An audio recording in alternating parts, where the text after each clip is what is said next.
नमस्कार दोस्तों, आपका अपने चैनल मनोज गुप्ता एकेडमी में आपका स्वागत है। दोस्तों, आज हम कक्षा 6वीं के इतिहास और नागरिक शास्त्र में पाठ 7 मौर्यकालीन भारत इस पाठ का स्वाध्याय अर्थात प्रश्नोत्तर करने वाले हैं।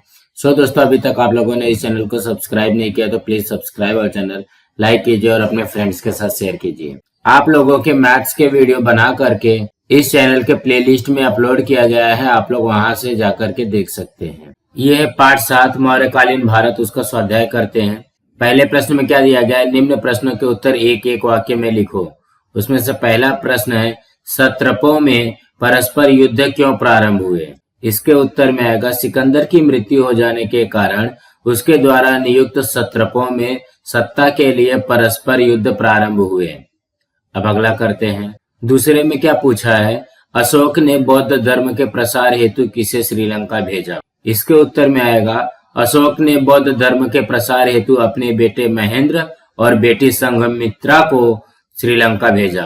अब अगला करते हैं। तीसरे में क्या पूछा है, मौर्य कालखंड में कौन से व्यवसाय चलते थे? इसके उत्तर में आएगा, मौर्य कालखंड में कपड़ा बुनना और रंगना, धातु कार्य, मिट्टी के बर्तन बनाना, हस्तिदंत पर उकेरने का कार्य, व्यापार, जलपोतों का निर्माण आदि व्यवसाय चलते थे। अब अगला करते हैं। चौथे में क्या दिया गया, सम्राट अशोक द्वारा स्थापित स्तंभों पर किन पशुओं के शिल्प हैं? इसके उत्तर में आएगा, सम्राट अशोक द्वारा स्थापित स्तंभों पर सिंह, हाथी, बैल जैसे पशुओं के शिल्प हैं।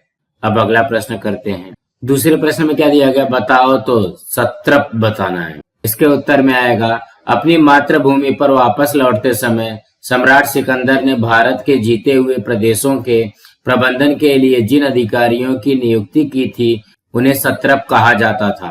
अब अगला करते हैं। दूसरे में क्या दिया गया, सुदर्शन। इसके उत्तर में आएगा, सम्राट चंद्रगुप्त मौर्य ने गुजरात राज्य में जूनागढ़ के समीप जो बांध बनवाया था उसे सुदर्शन नाम दिया गया था। अब अगला करते हैं। तीसरे में क्या दिया गया है, देवान पियो प्रियदर्शी। इसके उत्तर में आएगा, अपना संदेश लोगों तक पहुंचाने के लिए सम्राट अशोक ने जो शिलालेख तथा स्तंभ लेख उकेरवाए उसमें उसने स्वयं का उल्लेख देवान पियो प्रियदर्शी अर्थात ईश्वर का प्रिय प्रियदर्शी इन शब्दों में किया है। अब अगला करते हैं। चौथे में क्या दिया गया है, अष्टपद। इसके उत्तर में आएगा, मौर्य काल में शतरंज को अष्टपद के नाम से जाना जाता था। अब अगला प्रश्न करते हैं। तीसरे प्रश्न में क्या दिया गया है, याद करो और लिखो। उसमें से पहला है, चंद्रगुप्त मौर्य के साम्राज्य की व्याप्ति। इसके उत्तर में आएगा, चंद्रगुप्त ने सबसे पहले मगध महाजनपद जीता, इसके बाद उसने अवंती तथा सौराष्ट्र जीते। कुछ समय बाद अफगानिस्तान के काबुल, कंधार तथा हेरात प्रदेश अपने साम्राज्य में मिला लिए। अब अगला करते हैं। दूसरे में क्या दिया गया, सम्राट अशोक के साम्राज्य की व्याप्ति। इसके उत्तर में आएगा, सम्राट अशोक का साम्राज्य पश्चिमोत्तर में अफगानिस्तान तथा उत्तर में नेपाल से लेकर दक्षिण में कर्नाटक और आंध्र प्रदेश तक तथा पूर्व में बंगाल से लेकर पश्चिम में सौराष्ट्र तक फैला था। अब अगला प्रश्न करते हैं। चौथे प्रश्न में क्या दिया गया, जोड़ियां मिलाओ। उसमें समूह अ है और समूह ब है, इसमें सम को जोड़ियां मिलाना है। इसके उत्तर में आएगा, पहला सम्राट अलेक्जेंडर यूनानी सम्राट, दूसरा मेगास्थनीज सेल्यूकस निकेटर का राजदूत, तीसरा सम्राट अशोक मगध का सम्राट। अब हम अगला प्रश्न करते हैं। पांचवें प्रश्न में क्या दिया गया है, तुम्हें क्या लगता है? उसमें से पहला प्रश्न है, अंततः सिकंदर को पीछे हटना पड़ा। इसके उत्तर में आएगा, रास्ते में सिकंदर की सेना को स्थानीय भारतीय राजाओं के साथ घमासान युद्ध करने पड़े, फिर भी सिकंदर पंजाब तक पहुंचने में सफल रहा, परंतु पहला, इस आक्रमण में उसके सैनिकों को अपार कष्ट सहने पड़े, दूसरा, उन सैनिकों को मातृभूमि लौटने की तीव्र इच्छा हो रही थी, तीसरा, सैनिकों ने सिकंदर के विरुद्ध विद्रोह किया। इन कारणों से अंततः सिकंदर को पीछे हटना पड़ा। अब अगला करते हैं। दूसरे में क्या दिया गया, यूनानी राजाओं के सिक्के वैशिष्ट्यपूर्ण होते थे।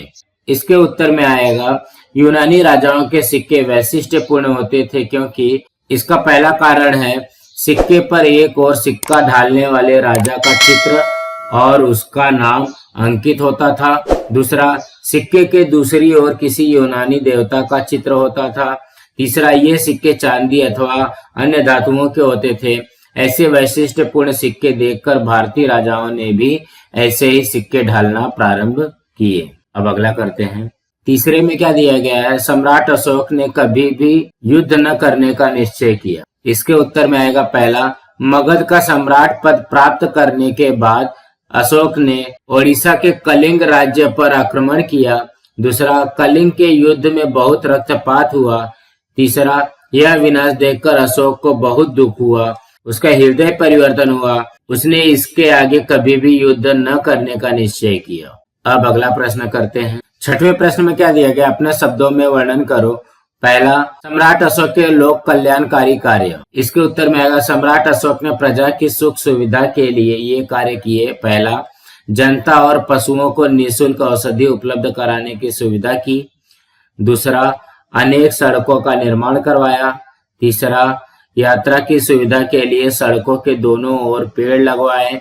चौथा, धर्मशालाओं का निर्माण करवाया।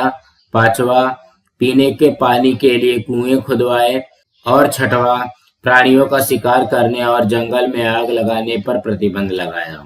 अब हम अगला करते हैं। दूसरे में क्या दिया गया, मौर्यकालीन मनोरंजन और खेल के साधन। इसके उत्तर में आएगा, मौर्य काल में नगरों और गांवों में अनेक उत्सव और त्योहार मनाए जाते थे। इन अवसरों पर लोगों के मनोरंजन के लिए नृत्य गायन के कार्यक्रम होते थे।